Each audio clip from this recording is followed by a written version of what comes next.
never ceases to amaze me. This is the perfect welcome back.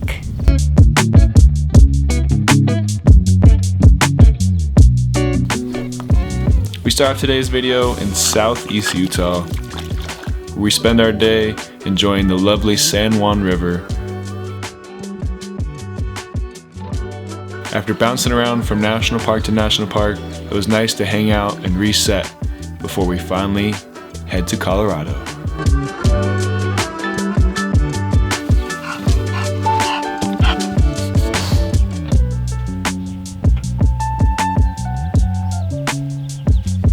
All clean.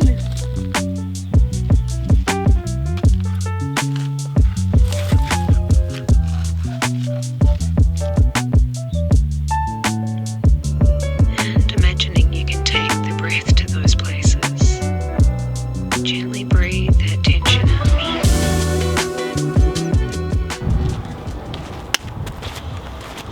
It's our second national park in Colorado together. We went to White Sands, but we didn't go in the van, right?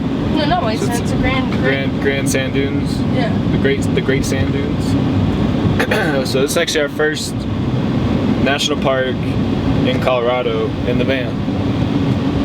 Cortez is the closest city. It looked like it was the largest city we've driven through in like 2 days of driving. So it's got everything you would need there for accommodations and everything you can think of that you would need from a city. Cortez would have it. I wasn't expecting to drive 50 miles to see the dwellings and the ancestral sites. So keep that in mind when you come. If you're low on gas, fill up before you get here, because you'll be driving around. It is a gas guzzler because you're going up mountains and you're going down and you're going back up.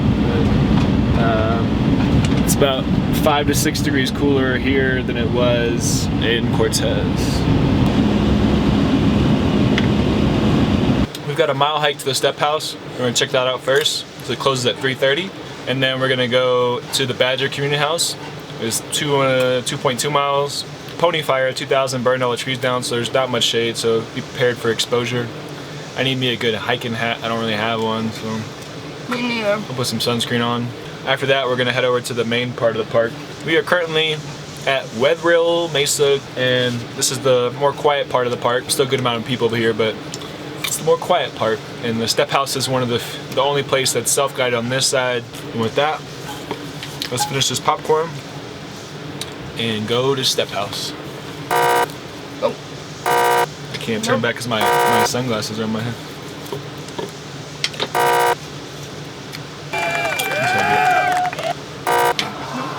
No. Gotta stay hydrated out here. By the way, he did that just for you. Guazi Gaydoa Hopa. Greetings and welcome to this special place called Mesa Verde National Park. My name is Thelma Jean Apsey, TJ for short. I am a park ranger here at Mesa Verde. I am Laguna Pueblo, a direct descendant of the people who used to live here, and am part of a continuous evolution of Pueblo people. People would enter through the roof to get down into their homes. 1,500 years ago, ancestral Pueblo people began to set down permanent roots here on Mesa Verde. And for the next 700 years, generations of people called this place home. They built villages on the mesa tops and in the cliffs. They grew crops, raised their children, and produced beautiful art and pottery. In the 1200s, they moved on. Woo! We just got done over here. Ow, my shin. We just got done over at this side of the park. It was really cool to see. We saw pit houses, kivas or kaivas, and really got to learn a lot about the ancestral Pueblos that lived here. And yeah, you could take your dog out to all these places except for some of the longhouses. But yeah, we saw the step house and a few other great places. And now we are on to the other sides of the park. It is about 4 or 5 in the evening, so we're gonna head over there before sunset, and we're gonna see what is left for us to be able to see. There's some closures due to structural issues, but now we are on to the other side of the park. Let's go. Seatbelt. Please join me as we explore the Mesa Top Loop. At the 10 stops along the 6-mile drive, we will follow the footsteps left here by my Pueblo ancestors and discover their Mesa Verde, a story of success, innovation, trial, and survival.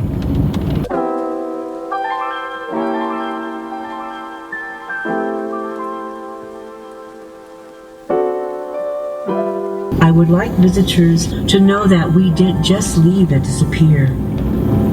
When the ancestors left Mesa Verde, they migrated toward the south, where we still live today in 21 pueblos in the states of New Mexico, Arizona, and Texas.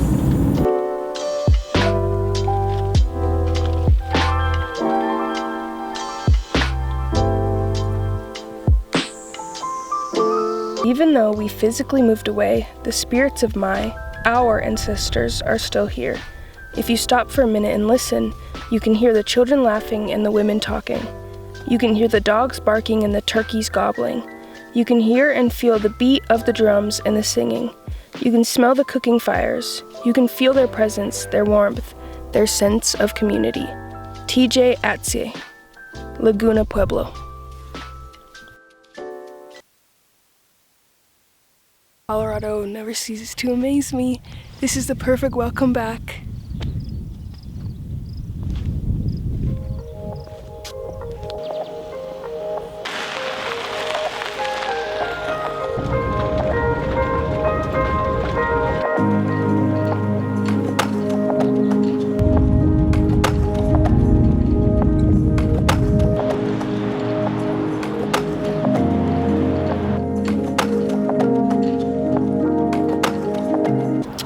We just got done spending the better part of the day working on some projects in the library, editing footage, sorting through stuff, trying to clear out space. And now we are about to go to the botanical gardens and river walk that's right behind the library for a much needed break. Let's go, Bill. You ready for some water?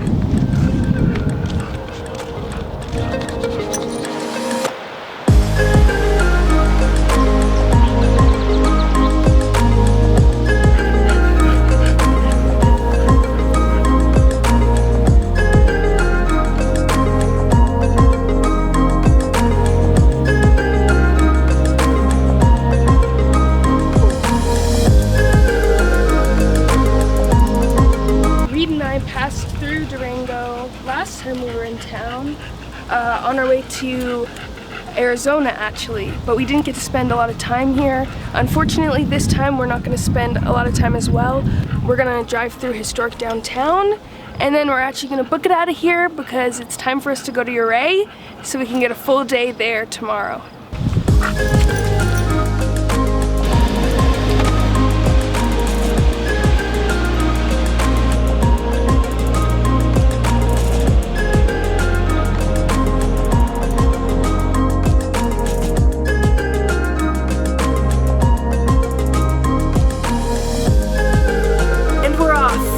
Leaving Durango a little sooner than we hoped, but that's the thing about being on the road.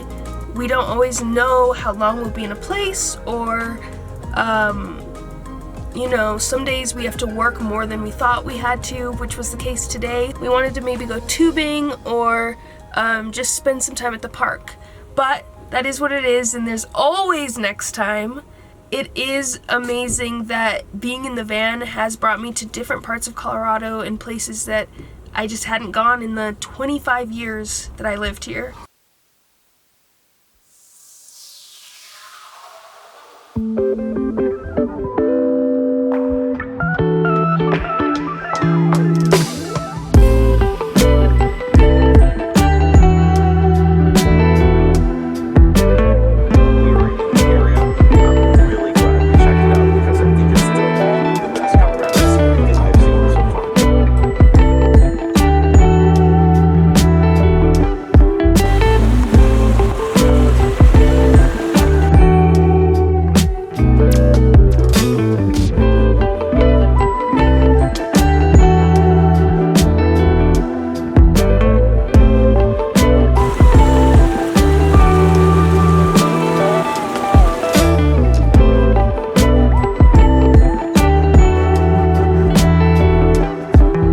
northbound on the $1 Million Highway.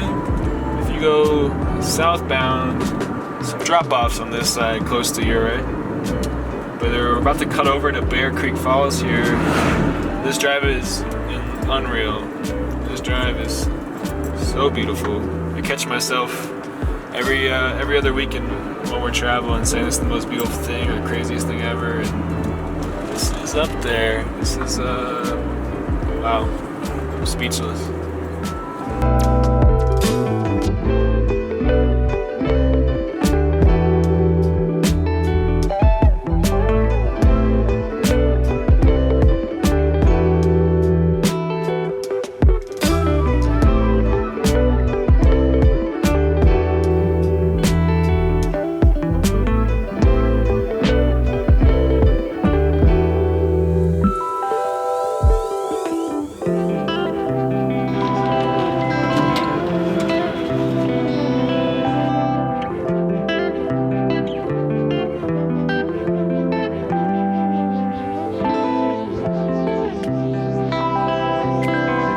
Life's all about balance.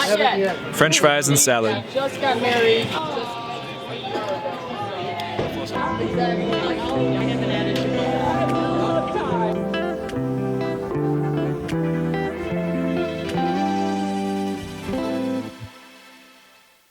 Alright, so we have made it to our spot for the night.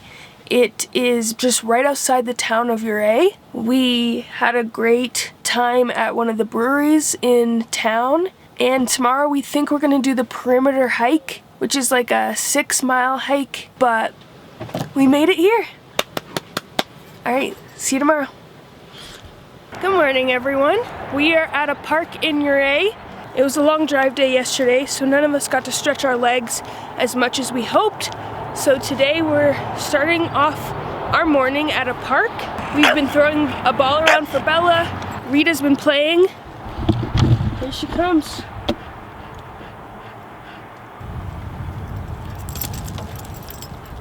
The animals are super happy that we are spending time outside, and so are Reed and I, obviously. We don't know what our plans are for today. We're getting dinner later with Reed's old co-worker. We're gonna go to Colorado Boy, which is supposed to be one of the best pizza places in Ouray. We've been craving pizza recently. We'll see what the day has in store for us. There's been a change in plans. Instead of walking the perimeter rim trail, we are going swimming! Well, we're going paddle boarding. We are at Ridgeway State Park, and we're gonna spend the day here paddle boarding, hanging out, and hopefully we're gonna get Belle in the water.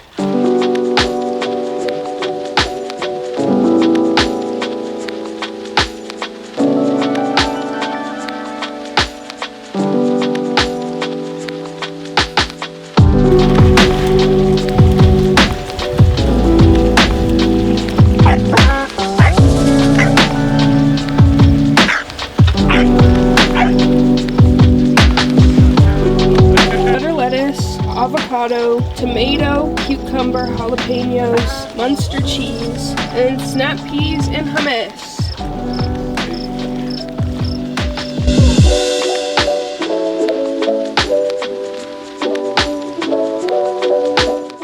We've made it to our final destination before we take the 5-hour drive up to my sister's house. We're here at Black Canyon National Park.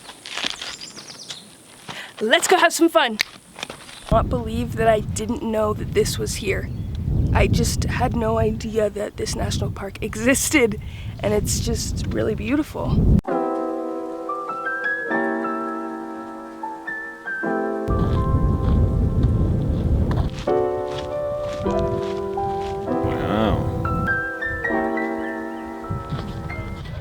If you notice, the left side of the canyon looks drastically different than the right side of the canyon.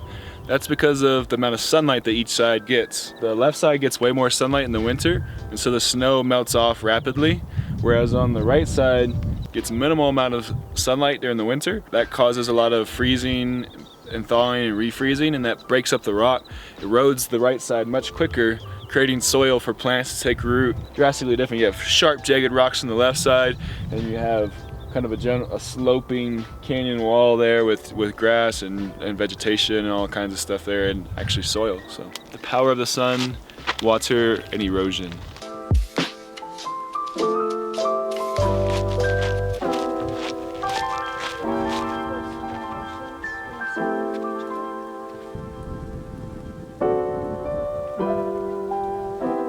Really cool that the pegmatite, you can see it like veins in the rock.